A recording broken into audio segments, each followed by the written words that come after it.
a loving and outgoing mother of 3. Everybody wanted to be around her and her energy and her beauty. She was an incredible human being and a great mother. Is found murdered in a farmer's field. There was numerous blunt force trauma injuries. Cuts, lacerations, bruising throughout her body. This poor woman was brutally attacked and murdered. As detectives hunt the killer, they unearth dark secrets. All the information kept leading us to think that he was trying to find a way out of this relationship. He would throw stuff, break stuff. He was really controlling. He was really manipulative. They had an argument, something happened, it went too far. Then, new revelations turn the case on its head. In the video, there is a male party following her into the darkness. I had absolutely nothing to do with it. What did you have nothing to do with? And point to a predator no one saw coming. It was definitely a very big twist. When the news came out, he made me sick. When I saw him, he looked like a monster.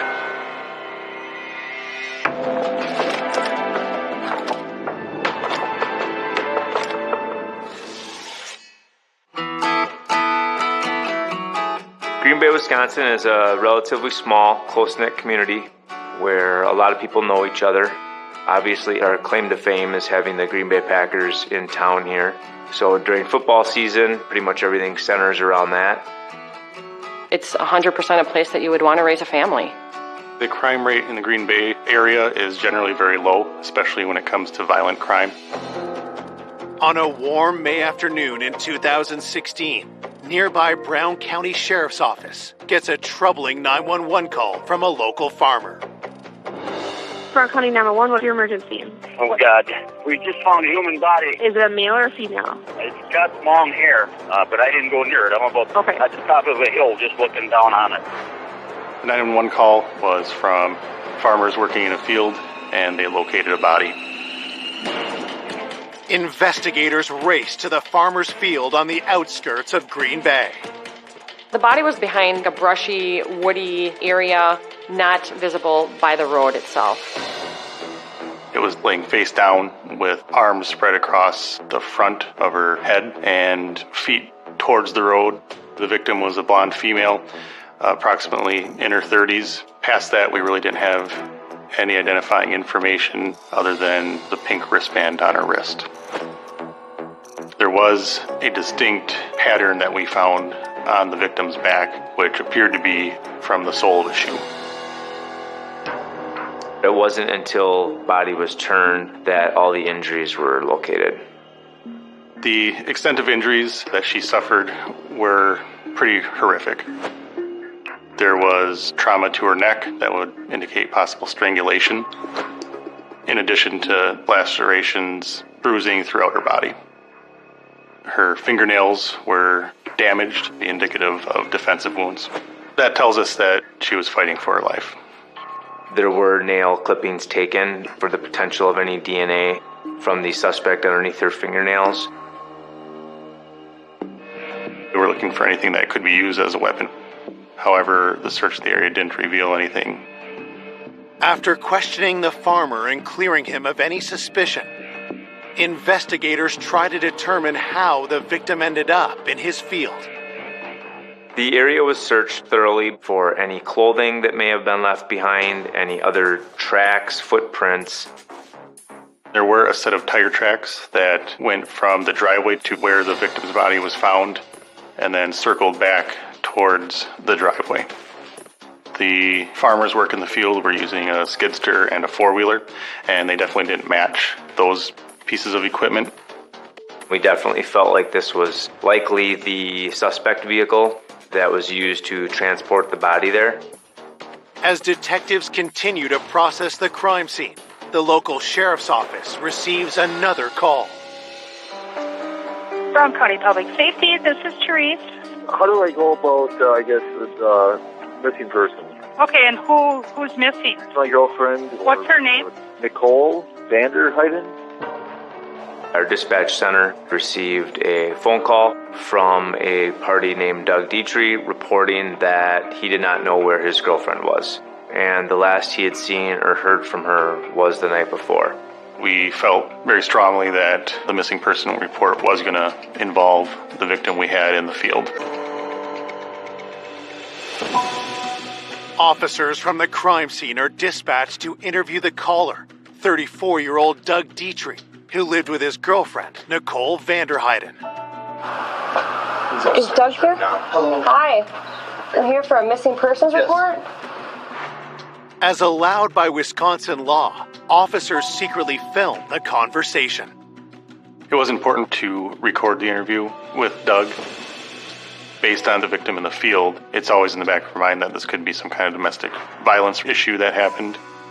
Doug looked completely hungover. He had really dark circles under his eyes. He looked like he hadn't slept in days. I asked him why he's making this missing persons report.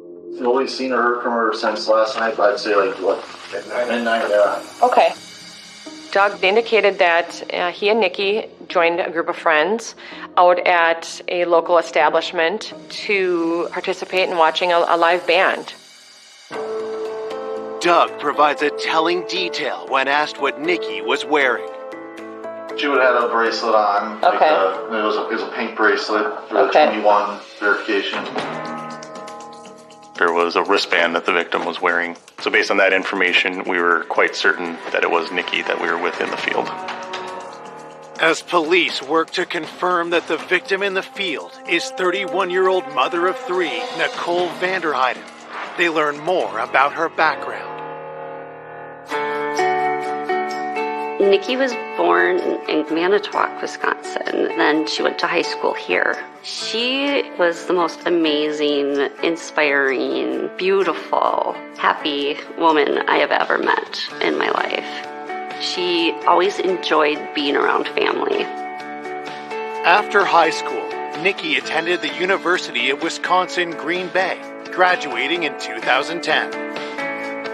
Nikki's background included a double major in science and education. From that, she was a substitute school teacher. Nikki was one of the hardest workers I've known. She always had two jobs as a substitute teacher and waitressing. Outside of work, Nikki was dedicated to fitness.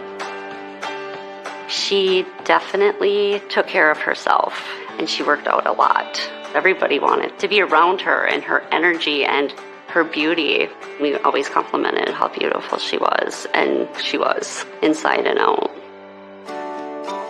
In 2005, Nikki got married and had 2 children, but the marriage ended in 2012. Nikki was definitely a hands-on mom. I think it made her proud to be able to do that, because being a single mother is not easy. Then, in 2015, Nikki met Doug Dietrich. Nikki and Doug had a spark.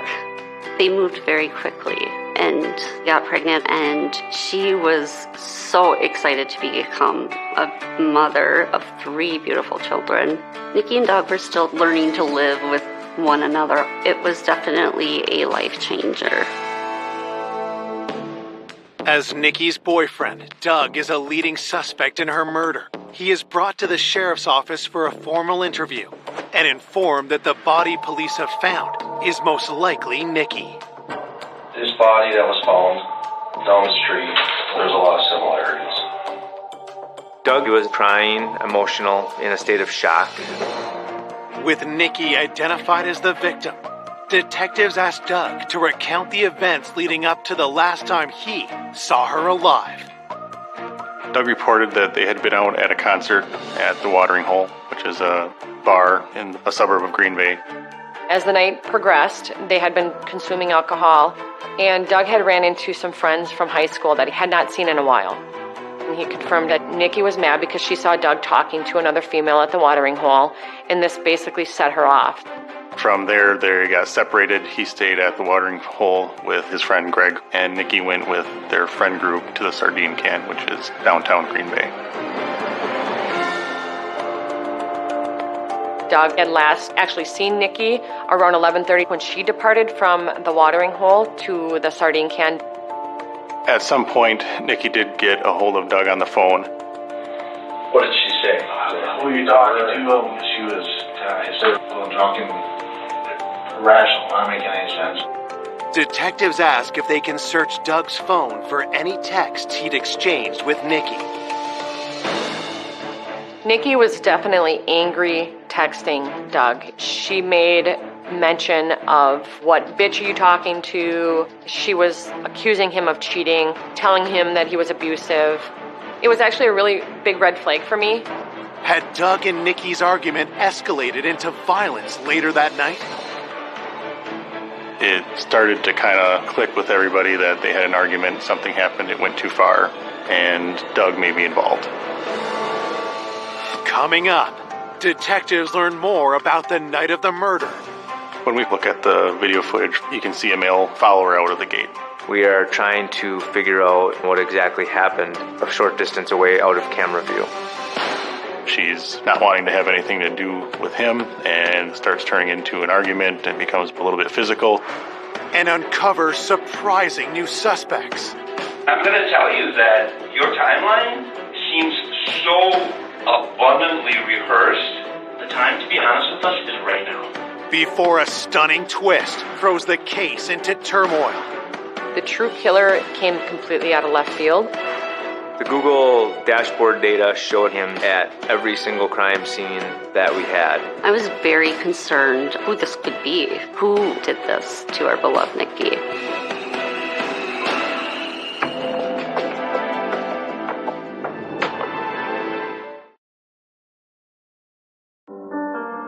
After confirming that the body discovered in a farm field is 31-year-old mother of three, Nikki Vanderheiden, police suspect that her violent murder may be linked to an angry exchange of texts she had with her boyfriend Doug Dietrich the night she was killed. The text messages definitely led us to believe that if Nikki would have made it home, and if she would have had contact with Doug, there would have been some sort of altercation. When detectives pressed Doug about what happened that night, he claims that after 12:30 a.m., he and his friend Greg left the bar they'd been at to look for Nikki at another bar. Doug describes getting the sardine can with Greg, finding that Nikki's not there, and then continuing to look around for her and being concerned. Doug stated that he had assumed that Nikki made it home and that she would be there when he got there, so him and Greg got in their car and drove home. With Nikki's two older children away for the night with their father, Doug says he got home to find the babysitter and his son, but no Nikki. She said we haven't heard from Nikki, and I was just kind of figuring wherever she went, with a friend or whatever. And that's why I went to bed.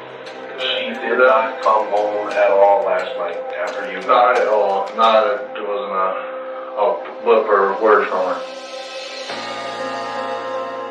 He said that he woke up to give the baby a bottle at 6:30 in the morning, and Nikki wasn't there.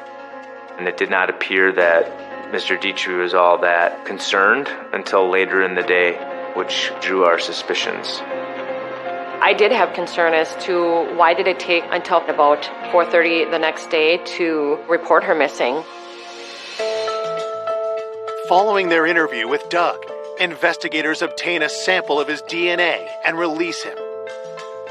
The initial interview with Doug was basically to get him locked in so that we could corroborate everything that he was telling us through either physical evidence or through other statements from other witnesses. As police set out to verify Doug's story, Nikki's family and friends learn that she's been murdered. Knowing that Nikki was murdered and how horrific it was impacted our lives in a very horrible way. Who the hell would do this to someone with such an amazing, beautiful soul? Reports of Nikki's murder spread shock through the community, and Nikki's family members share their grief on local news. Heather Meyer and her family say it doesn't seem real. Terrible. Absolutely terrible. She's been extremely up and down. I'm in pain. As Nikki's loved ones continue reeling from her death, an officer from the sheriff's office makes a crucial find. An officer located some clothing on the side of the road, approximately a mile drive from where Nikki's body was located. Deputies were able to identify the clothing as Nikki's. There was blood located at numerous areas in the clothing. The majority of the blood was in her pants area. There was also a purse located which contained her ID. Her cell phone was also found at that same location. It was pretty apparent that it just got tossed out the window in a panic just by the suspect wanting to get rid of it.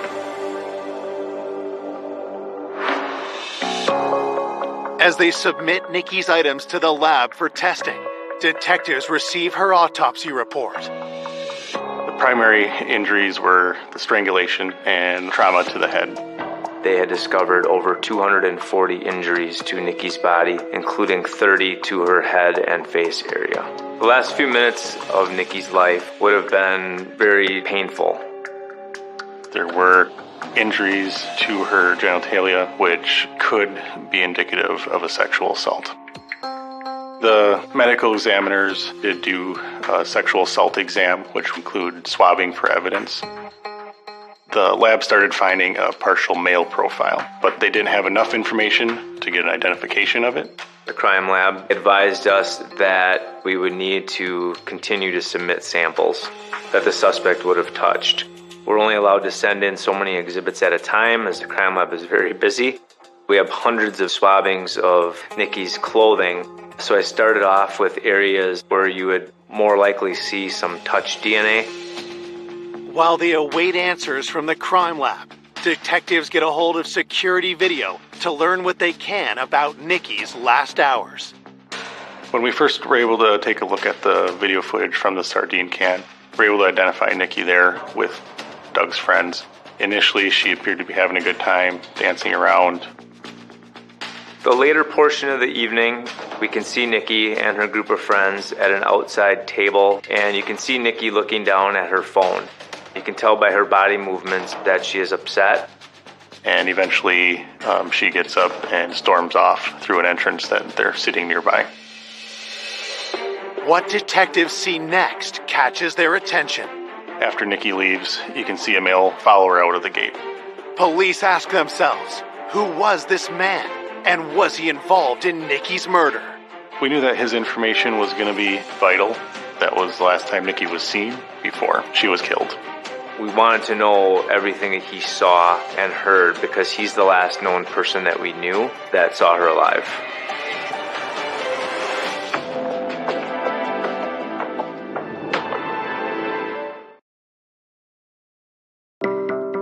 The day after Nikki Vanderheiden is found murdered in a farmer's field, investigators are trying to track down the man seen following her out of a bar just hours before she was killed. In the video, there is a male party following after Nikki and walking off into the darkness. We are trying to figure out what exactly happened a short distance away out of camera view. Officers are dispatched to interview patrons who were at the bar that night. Based on the interviews with witnesses, we knew that male was Aaron Kolinsky. This was a friend that they were with earlier in the night. Police track Aaron down and bring him in for an interview. Aaron advised us that throughout most of the night, Nikki was having a great time. And then at some point, he saw a mood shift in her. He basically had said that Nikki was trying to get a hold of Doug and that he wasn't responding. Nikki ultimately became very angry, and that's when she left the sardine can on foot. Aaron describes following her and trying to convince her to come back and get a taxi or an Uber to go back home. What Aaron says happened next raises detective suspicion. But she's not wanting to have anything to do with him, and it starts turning into an argument and becomes a little bit physical. At one point, Nikki fell to the ground on her own, and she started creating a bigger scene. Aaron advised us that she began kicking and punching at him as he was trying to help her up. He had tried to tell her, "Hey, we can get you home, you can come with us," but she refused. Aaron noticed that there were people in the neighborhood seeing what was going on, so he decided to just leave it alone at that point. Investigators wonder if there's more to the story than Aaron's telling them. We were actually able to find those people, and they indeed remembered a female and male yelling or having a disagreement. Continuing to watch the video, Aaron does return a very short time later. And based on the other statements from the friends that were with the group, we knew that Aaron didn't necessarily do anything wrong. Aaron says he and his friends took an Uber home, never to see Nikki alive again. There was video footage that showed Aaron and the other group leaving in an Uber, and there was no indication that they had come back to the area after they left. With Aaron crossed off the list, police continue scouring the bar's security video for clues and find something unexpected. We eventually saw Doug and Greg arrive there. Doug told us they're looking all over for Nikki, but the video is showing that he and Greg go to the bar and just start hanging out. It definitely isn't consistent with the sense of concern that he was initially talking about. According to the surveillance video, Doug and Greg stayed at that sardine can until about 2:15 in the morning. And the fact that Doug said that they did all this looking while at the sardine can told us that he's not being entirely truthful with his efforts to locate her. Detectives wonder if Doug had misled them about his concern for Nikki. Was there something he was hiding? Just the mere fact that he didn't know where his girlfriend was and didn't appear to care all that much was a red flag. With their suspicion growing, police reach out to Nikki's family to learn more about her relationship with Doug. Nikki's mother and sister, they both voice concerns of Doug's behavior. I know. It's been really, really rocky during her pregnancy and their relationship. It's just a crazy relationship. He's always been very controlling. And Dad's curious. Can't breathe her. Yeah. Nikki's mom, as well as her sister, Heather, both say that they wouldn't be surprised if Doug was the person that was responsible for this. Investigators search Doug's name in police records and make an alarming discovery. Checking police records, we did locate past girlfriends that accused him of being abusive. There was at least one incident that was reported to police, but was never charged. Police contact the woman who filed a complaint against Doug and ask her for more details. When you would argue, it would be... He would spit in my face. Okay. He would, throw stuff, break stuff. He was really controlling. He was really manipulative. So when we saw that, that was obviously very concerning to us. He tackled me and broke my ankle. Despite learning that Doug's ex-girlfriend had a prior assault conviction and that Doug had never been formally charged for domestic violence, investigators remain suspicious. At this point, we had the information that showed there could be the pattern of this abusive, aggressive behavior, and we know that Doug and Nicole had a volatile relationship, which would lead us to believe that there would be some sort of confrontation that night. Police obtain a warrant to search Doug and Nicole's home. During the search at Doug and Nikki's house, there were several things of concern that were located. There was blood on the floor in the garage. There was blood and dirt found in Nikki's vehicle. There was also a set of Nike Air Jordan shoes that had a herringbone pattern on them, which was similar to what was on Nikki's back. There was also some red marks on the surface, appeared to be blood on the bottom of those shoes. While conducting the search, Doug's neighbors from across the street approached police with a startling new discovery. While mowing their lawn, they noticed a blood spot on the curb line of their property, and also they hit a cord of some type with their lawnmower. We did find a large quantity of what appeared to be dried blood, as well as 2 pieces of electrical phone charging cord. There was also some clumps of blonde hair. The blood on those items and the blood found in the road were positively identified as Nikki's. It was pretty apparent to us that that's where the altercation took place. That's where she was likely killed. When that crime scene in front of the house was located, that gave us a theory of what happened, and it continued to point us towards Doug as a suspect.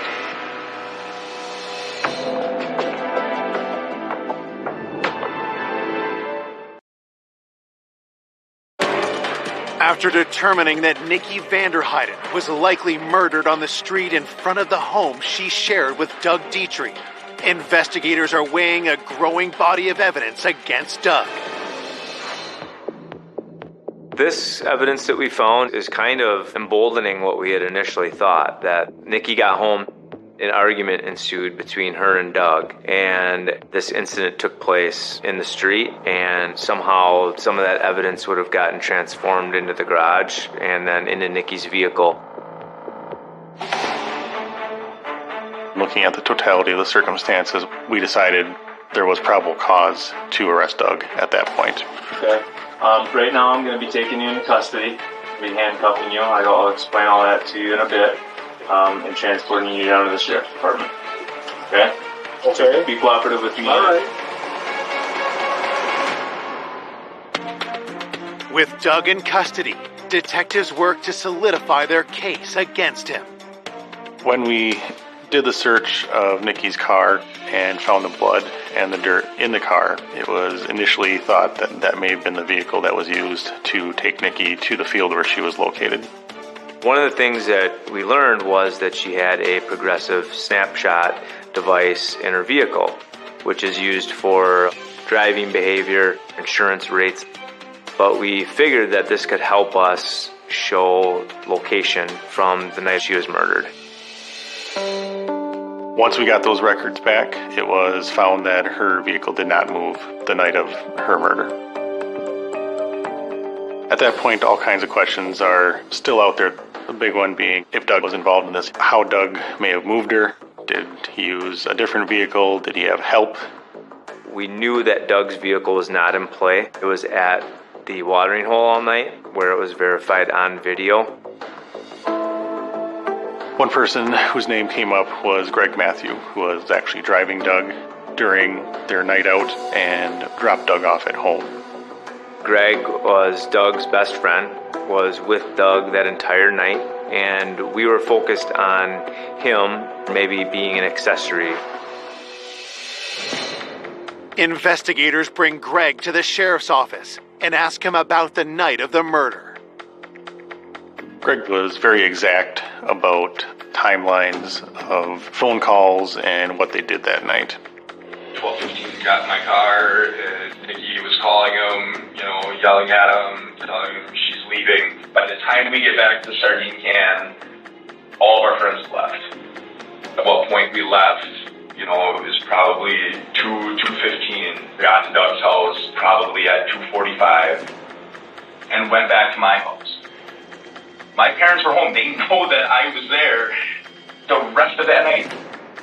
Greg's timeline was very consistent with Doug's, which was suspicious in nature that you usually aren't going to have your times down that path. I'm going to tell you that your timeline seems so abundantly rehearsed, so that the time to be honest with us is right now. We pressed Greg very hard, hoping that we would find some sort of inconsistencies in his story or get him to crack and finally turn on Doug. Honestly, I had absolutely nothing to do with what? What did you have nothing to do with? Anything to do with What did you have nothing to do with? So I would like to leave. After becoming upset with some questions, he did leave while investigators were still sitting at the interview table talking to him. Investigators asked Greg's parents to confirm his alibi of coming straight home from Doug's shortly after 2:45 a.m. Greg's parents told us they were only going off of what he told them. They didn't physically see him or have any firsthand knowledge. While detectives keep Greg on the board as a potential accomplice to Doug, they receive DNA test results from the crime scene. There was little to no sign of Doug's DNA anywhere on Nicole's body or clothing. Doug's DNA profile is not matching up with an unknown male DNA profile that we're finding on those items. Test results on other evidence bring even more disappointing news for investigators. It It turns out the blood on the floor of the garage was likely from a turkey that Doug had killed while hunting. The blood in Nikki's car was from one of her other children, and it was not Nikki's. What we thought was blood on the bottom of the shoe tested inconclusive for blood. So all those things that we thought we believed to be Nikki's blood turned out not to be. We also got location data from Doug and Greg's cell phones that corroborated their account of where they were that night, down to the times they left the bar, the route they took home, then when they got back to Doug's house, and from there. With no concrete evidence linking Doug to Nikki's murder, authorities release him from jail. Doug's DNA isn't really showing up where we thought it was going to be, and there's still this unknown male profile that really threw a curve at us. Police believe that Nikki was murdered in front of her own home. But if Doug hadn't killed her, who had? I was very concerned who this could be, who this monster could have been that did this to our beloved Nikki.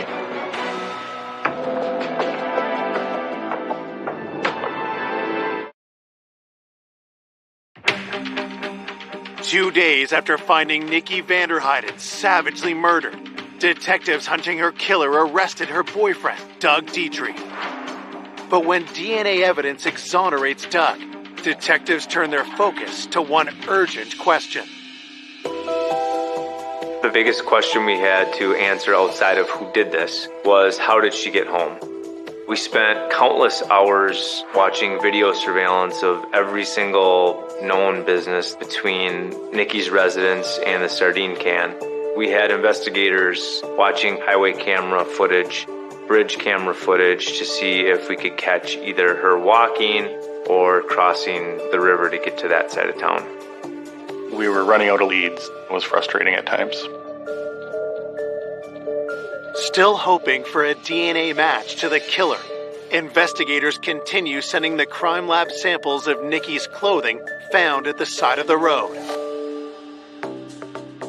We picked 10 items at a time for testing. We were looking for any items that we believe might contain more of this unknown male's DNA, hoping for a full profile. After sending several batches and not coming up with anything definitive, we ended up sending a batch that included the socks that Nikki was wearing still when her body was found.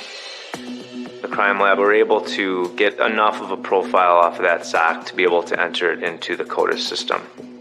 The suspect somehow got some touch DNA on those socks. Entered into the National DNA Database, the profile returns a hit that takes investigators by surprise.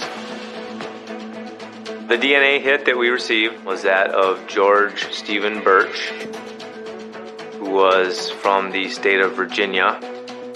As far as we knew, he had no relation to anybody that was with Nikki that night or Nikki herself. All the information we had was leading us towards Doug. So once we got that DNA information, it was very surprising.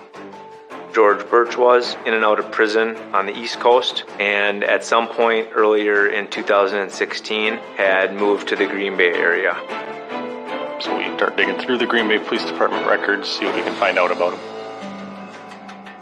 George Stephen Birch was contacted by the Green Bay Police Department a few weeks after the homicide for a hit-and-run car accident. The vehicle was a Chevy S10 Blazer that was found a short distance away from where Mr. Birch was staying. At the time, he was questioned about it and claimed that the vehicle must have been stolen.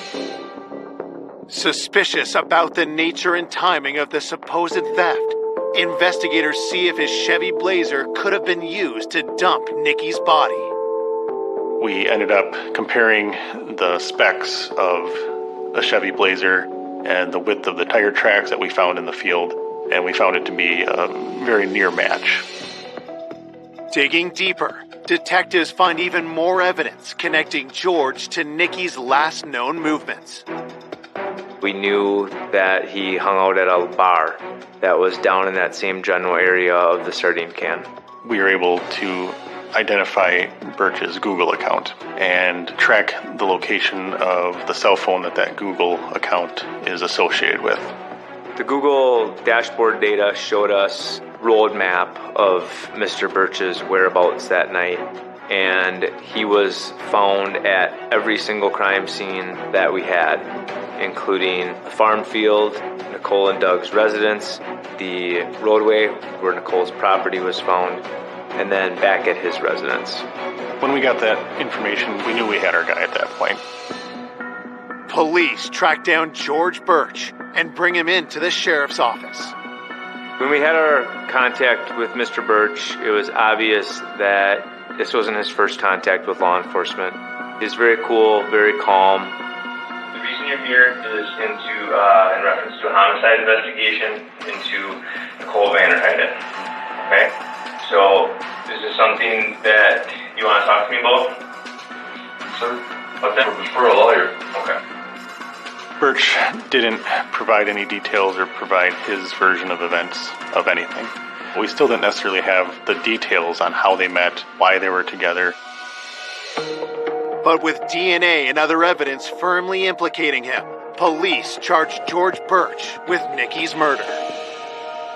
When the suspect was arrested, it was a result of actual physical evidence, and I felt so much relief that the family would never have doubt as to who did this to Nikki. When the news came out about who did this, he made me sick when I saw him. He looked like a monster. On February 19th, 2018, George Birch goes on trial for the murder of Nikki Vanderheiden. But when he finally takes the stand, what he says leaves the courtroom stunned. At trial, Mr. Birch's explanation for what happened was he met Nikki at the bar. They were getting along, flirting, having a good time, and he ended up bringing her back to her house where she resides with Mr. Dietrich. George said they were having sex in front of Nikki's house in his vehicle, and at some point someone comes out, hits him over the head with a pistol, and knocks him unconscious. The next thing that I remember was literally waking up on the ground outside the truck.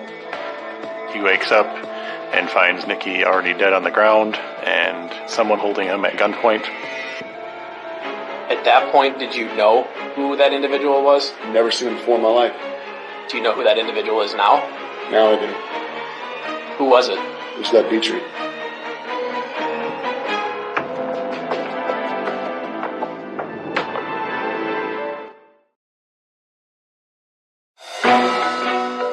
Investigators believe that 31-year-old Nikki Vanderheiden was brutally murdered by convicted felon George Birch.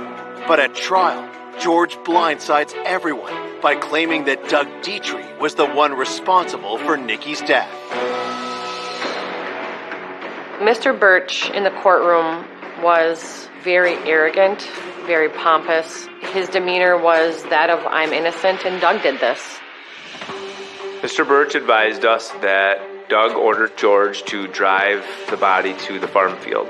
George said that Doug had ordered him to carry Nikki's body into the field and drop it. George then said that at one point he was able to get into a struggle with Doug, push him away, and get back into the car and take off. He didn't come up with that story until he had a chance to look at all the evidence that was being filed against him. George's wild allegation forces detectives to dig deeper to prove his guilt. Part of the obstacles in this was disproving that Doug did it and show his movements from that morning and that night. During the investigation, we learned that Nikki had given Doug a Fitbit device as a gift. So we realized that Doug was wearing that Fitbit device during all our contact with him.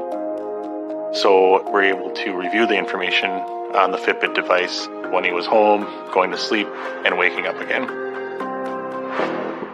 Based upon all the Google dashboard data that we had from George, we knew at what time he and Nikki arrived back to Doug and Nicole's residence.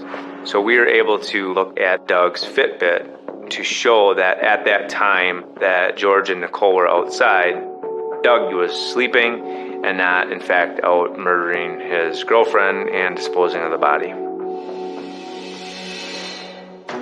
Back in court, prosecutors used the location tracking evidence to demolish George's story. The act of violence that Doug allegedly did to him did not add up with any of the other evidence that we had. None of us bought George's story in court. We all knew it was a joke and a fairy tale made up. I think Nikki just wanted to get home to her children, and I know she fought for her life that night. Now prosecutors put forth their theory of what really happened that night. What I believe happened is that there was some arguments between Doug and Nikki. I believe that Nikki did leave the sardine can pretty upset and ended up at Richard Cranium's bar, about a half a mile away. She was intoxicated. She was by herself. She was emotional. She is very outgoing, personable person. So she'd be very easy for someone to prey upon. At some point, she meets George Birch. They get to talking. He offers Nikki a ride home. She accepts it. They end up in front of her house. I believe at that point, George thought he was going to get some action for taking a girl home and didn't expect her to start fighting. And that enraged Mr. Birch. It turns into a sexual assault. At some point, he strangles her with that phone cord that was found. She fell out of the vehicle. He continued to stomp on her back and her head, eventually killing her. And then loading her up in his vehicle, driving her to a field and disposing of her body, and then going home like nothing happened.